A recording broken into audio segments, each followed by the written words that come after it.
Ustaz nak jelaskan sedikit dalam bab ini. Sangat mustahak bab ini.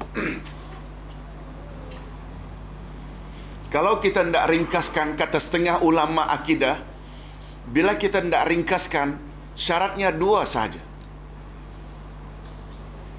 Izin dan reda. Ustaz selalu sebut dengan buat contoh seperti ini.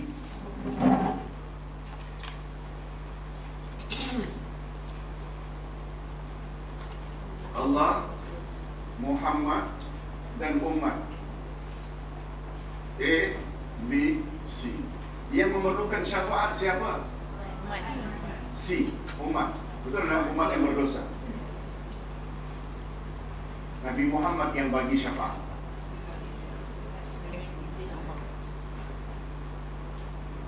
Syafaat iaitu dari Nabi Muhammad kepada umat, atau siapa sajalah, malaikat barangkali, orang beriman barangkali, termasuk tak puasa dan Al-Quran barangkali. Tapi syaratnya mesti terlebih dahulu dipenuhi. Pertama iaitu izin Allah kepada Nabi Muhammad yang akan memberi syafaat kepada umat. Nabi Muhammad setelah mendapat izin dari Allah, izin, Nabi Muhammad tak boleh beri umat suka-suka hati. Umat mesti dapat izin, mesti dapat reda dari Allah. Ini reda. Itu sebabnya Nabi Muhammad setelah mendapat izin dari Allah untuk memberi syafaat umat yang berdosa, umat tersebut jika kafir, Nabi Muhammad boleh tolong tak? Mengapa? Karena orang kafir Allah tak reda. Itu jadi terhalang. Dapat faham, Bu?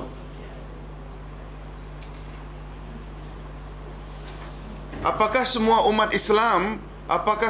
umat Islam layak mendapat syafaat Nabi Muhammad? Tidak.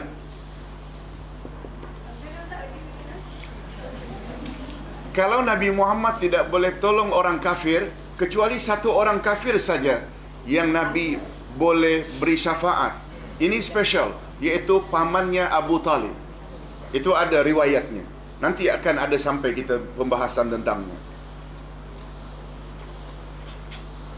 Pertanyaannya, orang-orang Islam, umat Muhammad beragama Islam, apakah semuanya umat Muhammad beragama Islam yang banyak melakukan dosa, apakah semua layak mendapat syafaat Nabi Muhammad? Jawabnya tidak. Mengapa? Ada umat Muhammad yang Allah tak reda. Itu sebabnya dalam satu hadis, setelah Nabi Muhammad dapat izin dari Allah untuk memberi syafaat umat manusia, dari sekian banyak umat Nabi pilih umatnya dahulu. Kan umat ada macam-macam, umat Nabi Ibrahim, umat Nabi Nuh, umat Nabi Musa. Betul tak? Nabi Muhammad begitu dapat izin dari Allah, baginda pilih umatnya dahulu. Untung tak kita jadi umat Muhammad? Untung. Tapi jangan cepat gembira, hadis belum selesai. Dari kalangan umatku yang aku pilih dahulu, beri keutamaan dan prioriti, aku seleksi lagi, aku tapis lagi, aku saring umat Muhammad atau umatku yang tidak terlibat syirik sahaja yang layak mendapat syafaatku.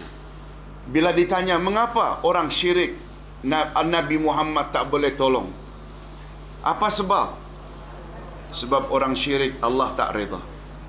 Kan ada ayat menyebut satu-satunya dosa yang Allah tak bersedia memaafkan hanya syirik. Bila maksudnya bila mati tak sempat taubat. Dapat faham, Bu? Di sini semakin terserlah betapa pentingnya kita belajar tauhid, akidah ni. Betul tak? Kalau boleh jangankan syirik besar, syirik kecil pun jangan ada hendaknya. Sebab itu boleh tak Ustaz gunakan istilah syirik penghalang utama kita mendapat syafaat Nabi Muhammad? Ya.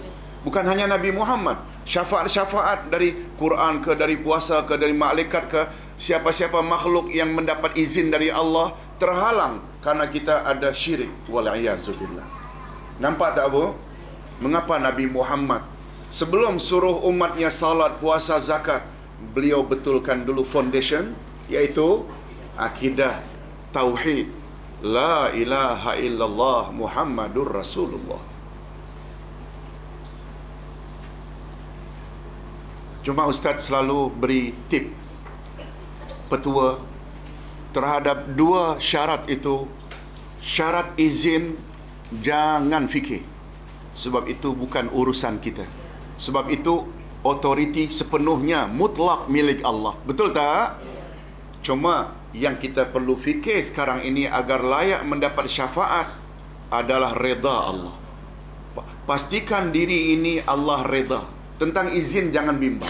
Tentang Nabi Muhammad akan dapat izin itu dah confirm. Sebab dia dalam hadis Nabi, hadis sahih menyebut bahawa baginda akan mendapat syafaat uzma. Syafaat apa bu? Apa makna uzma?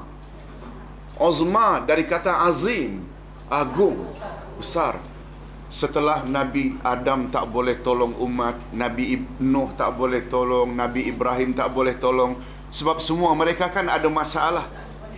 Betul tak? Adam mengaku aku tak boleh karena aku pernah melanggar larangan Allah, mendekati pokok larangan. Nuh pula kata aku tak boleh sebab aku pernah minta perkara yang aku tak boleh minta selamatkan anakku yang durhaka daripada dilanda tsunami. Tsunami lah bukan istilahnya, gelombang yang lebih besar barangkali pada waktu itu, lebih besar dari tsunami Aceh. Nabi Ibrahim juga aku tak boleh tolong sebab aku pernah bohong untuk menyelamatkan Sarah. Aku tak kata dia isteriku tapi dia my sister. Maksudnya sister in Islam, ya. Kenapa ketawa ni, wah, ya. Maknanya waktu itu hanya Ibrahim dan Sarah saja yang menyembah Allah, yang lain menyembah berhala. Sebab bila mengaku isteri, dia akan diambil oleh Raja Sinan namanya, raja yang memerintah Mesir waktu itu. Begitulah akhirnya yang berhasil mendapat izin Allah Nabi Muhammad. Itu namanya syafaat agung yang kita namakan dalam istilah akidah syafaat uzma. Uzma sama dengan azim.